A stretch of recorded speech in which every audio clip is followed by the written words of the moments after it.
Seigneur, je te remercie pour la grâce que tu m'as donnée de voir ce 23 novembre 2024. Nombreux sont ceux-là qui ont fait des projets sur ce jour, mais qui ne vivent plus. Si à moi tu as encore donné la grâce de vivre, à celle-là ou celui-là qui me regarde, tu as encore donné le souffle de vie, c'est par pure grâce et nous te bénissons pour cette grâce. Merci beaucoup. Donne-nous de rentrer dans l'année 2025 en santé et avec l'espérance de terminer également l'année 2025. Béni sois-tu et béni soit ton nom au nom de Jésus. Et oui, plusieurs sont ceux-là, on les connaît. Regardez ce jeune Dan Marcel, appelé Maman de Dodo. Est-ce qu'il vit encore? Non. Un jeune, il est parti dans la fleur de l'âge. Regardez un peu Stéphane, qui était le laisse, qui est laisse de José. Est-ce qu'il vit encore? Il est mort subitement comme ça, sans avertissement. La mort ne l'a pas prévenu. Lui, il est parti comme ça. Au moins, Maman Dodo a souffert dans la maladie. D'aucuns ont dit qu'il a été empoisonné. En tout cas, seul Dieu sait ce qui lui est arrivé. Mais toujours est-il qu'ils ne sont plus. Et tous leurs projets sont comme ça allés à l'eau. Tu vois? Donc, bénis le Seigneur. Remercie Dieu chaque jour qu'il te donne. C'est très important. La raison pour laquelle j'ai allumé ma caméra est de me prononcer sur cette affaire qu'il y a entre Molukuku et des Bordeaux. Molukuku a dit que c'est à cause de des Bordeaux que sa femme a perdu son bébé. Que sa femme a avorté, elle a subi l'avortement automatique. Ce n'est pas qu'elle a provoqué. À cause de ce que des Bordeaux a dit.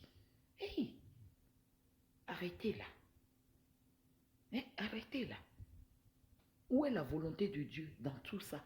Donc, tous ceux-là, toutes les femmes, tous les foyers qui ont perdu un enfant dans leur vie, qui ont perdu, qui ont avorté, qui ont connu de l'avortement dans leur vie, vont lier ça à quelqu'un d'autre. Ils vont dire que c'est quelqu'un d'autre qui a causé ça. Non. Où est la volonté de Dieu? Où est la volonté de Dieu? Moi, je suis une preuve palpable de ce que c'est Dieu qui accorde à la vie.